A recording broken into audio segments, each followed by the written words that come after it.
আল্লাহ পাক প্রথমে ছেলেদেরকে বললেন, শোনো, সূরা নূর 30 নম্বর আয়াত। আল্লাহ পাক ছেলেদেরকে বললেন, তোমরা তোমাদের চোখ নিচু রাখো, এটা আমাদের দায়িত্ব।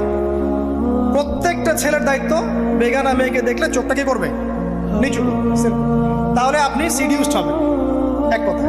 2 নাম্বার, আল্লাহ পাক আমাদেরকে বললেন, তোমরা তোমাদের লজ্জাস্থানকে হেফাজত করো। কাদেরকে? আমাদেরকে, মানে ছেলেদেরকে।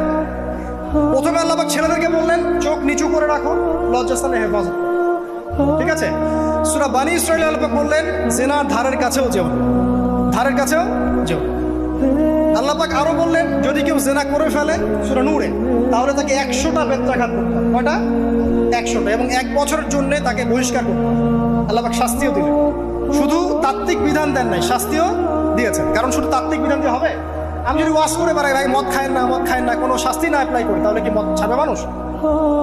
আমরা যদি বলি হত্যা করা মহাপাপ, মহাপাপ, দুর্নীতি করা মহাপাপ, মানুষ দুর্নীতি ছাড়বে? ছাড়বে না, যতক্ষণ না শাস্তি নিশ্চিত করা যাচ্ছে।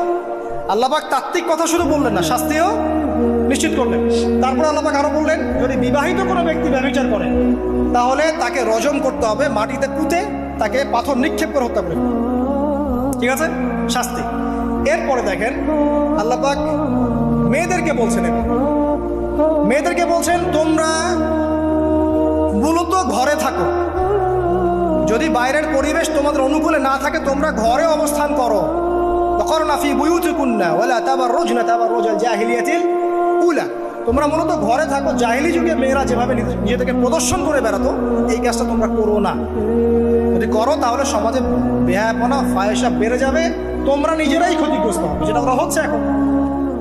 আচ্ছা, এরপর আল্লাহ পাক আরো বললেন, হে নবী, আপনি আপনার স্ত্রী এবং মুমিন নারীদেরকে বলেন, তারা যদি বাহিরে যায় যেন জিলবাব দিয়ে তাদের পুরো বক্ষদেশটাকে ঢেকে নেয়।